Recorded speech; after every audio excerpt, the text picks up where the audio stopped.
What if the most terrifying character in Madoka Magica isn't a witch or Kyubey or even Homura? What if it's Madoka's mom? Junko Kaname wakes up at 7 a.m., 45 minutes late. Her daughter has to shake her awake because she stumbled home at midnight. Still drunk from nomikai, the mandatory after-work drinking sessions where real business happens in the spaces between sake cups and forced laughter. She does her makeup while chatting with Madoka, their only bonding time before she disappears into a 14-hour workday. By 9 a.m., she's reviewing currency trades, strategizing how to absorb the sales department into her growing territory. She already controls planning and general affairs. Two male executives stand between her and CEO status. She wants to make them disappear. This is her hunt. By noon, she's navigating meetings where one wrong word could destroy years of advancement.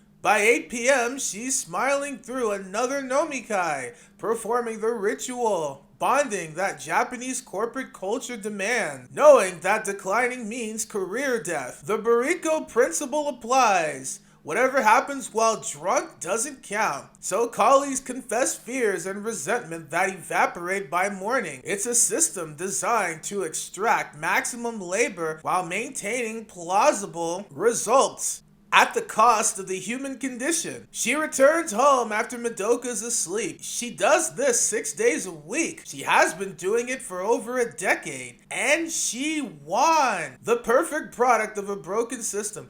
Junko isn't just the cool anime mom. She's what happens when you survive a structure designed to break you and internalize its logic so completely that you teach it to others. Only 9% of management positions in Japan are held by women. Female executives make up 13.8% of leadership roles, and at 42.3% of companies, every single manager is male. Junko didn't just beat those odds, she weaponized the system's rules. She married a man willing to become a house husband, an arrangement so radical in Japanese culture that it borders on social transgression. She learned to play office politics with the same ruthlessness Kyoko applies to witch hunting. Resources are scarce, sentiment is weakness, and you do what it takes to claim your territory. Her success makes her the perfect mentor for a girl about to enter another exploitive system, one where cute mascots offer miracle solutions in exchange for your soul, where just doing the right thing gets you killed, and where the girls who survive are the ones who learn to compromise. In episode 6, Madoka comes to her mother with an impossible problem. Sayaka is self-destructing through rigid heroism, fighting another magical girl instead of cooperating, convinced that her pure intentions justify any sacrifice. Junko, exhausted, drinking at the kitchen table at midnight, gives her the same wisdom that kept her alive in corporate warfare. Sometimes doing the wrong thing is exactly the right thing to do. The more people insist they're right, the further happiness gets. She elaborates with the weariness of someone who learned this lesson through scars. You need to make mistakes while you're young. When you get older, the more responsibilities you have, the fewer mistakes you're allowed to make. It's the truth in her world, where one political miscalculation could take her career and her family's financial security. So she wants Madoka to experiment now, to break rules and recover quickly before the stakes become unbearable. It's grounded in real experience, and it nearly kills Sayaka. Madoka follows the advice exactly. If Sayaka's too focused on doing the right thing, do something wrong to snap her out of it.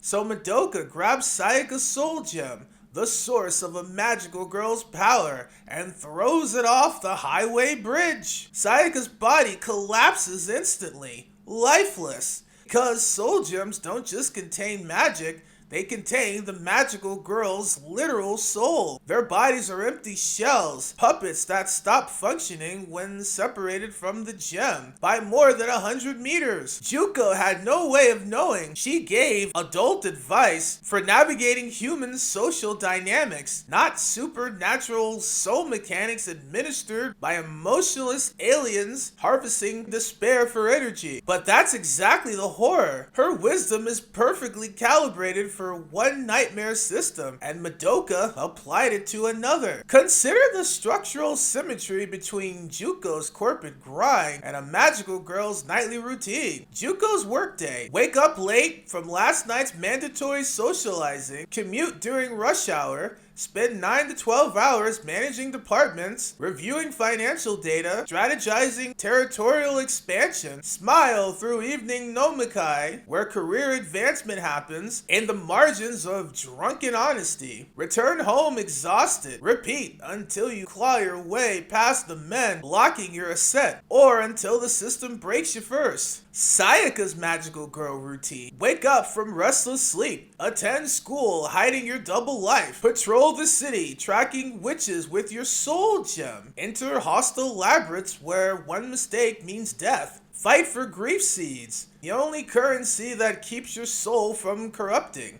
compete with rival magical girls for territory, return home to clean your soul gem, watching the darkness accumulate inside it. Repeat until you collect enough seeds to survive another week, or until despair transforms you into the monster you've been hunting.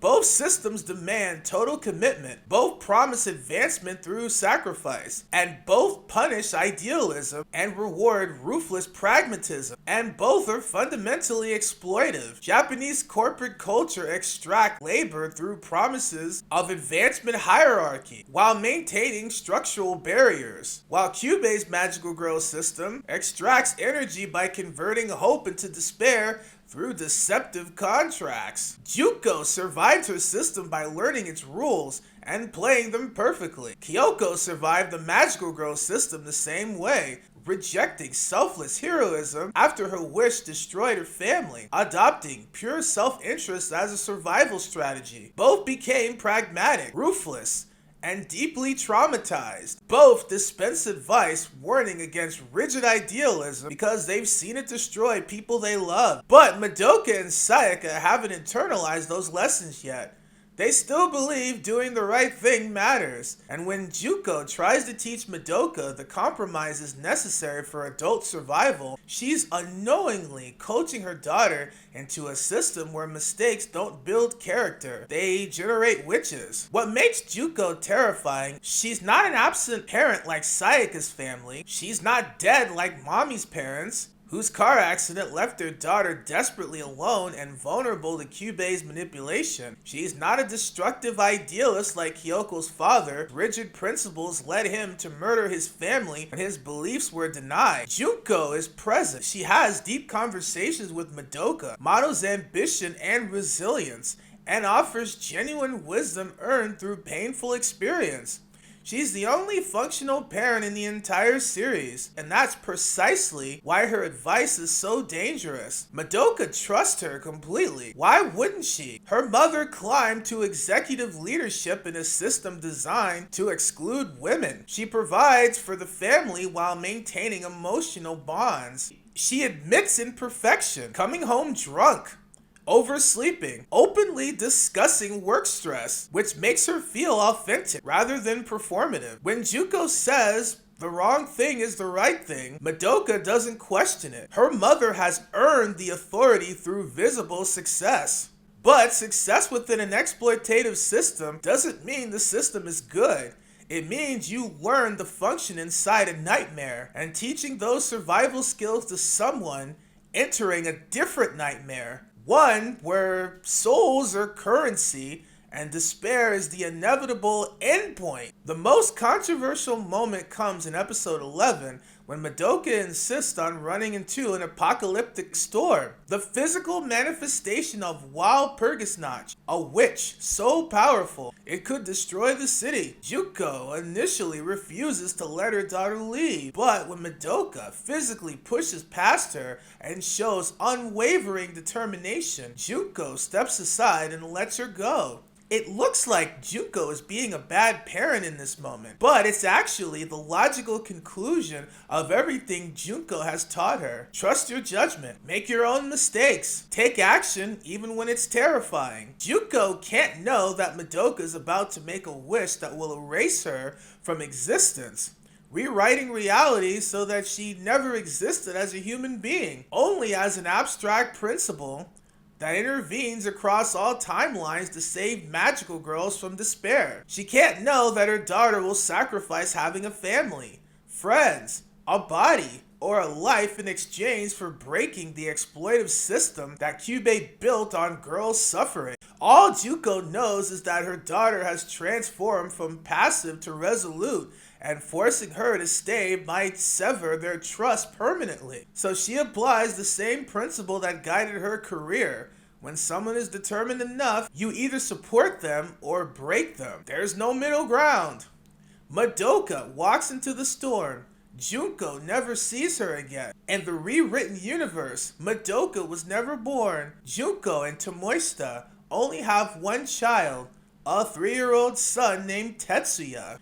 Tetsuya is the only person besides Homura who remembers Madoka existed. He talks about his sister as if she's real, but adults dismiss her as an imaginary friend. He reaches for the ribbon Homura wears, the last physical remnant of Madoka Kaname. He draws magical girl figures in the sand, despite never seeing his sister transform. Junko doesn't remember having a daughter, the advice she gave, the trust she extended, the competent parenting she provided. All of it contributed to a sacrifice so complete that it erased itself from her memory. She survived her nightmare system. She taught her daughter how to do the same. And her daughter used those lessons to escape survival entirely, choosing self-annihilation over participating in another cycle of exploitation. That's the horror of Junko Kaname. Not that she was a bad mother, but that she's a good one inside a world where good still isn't enough.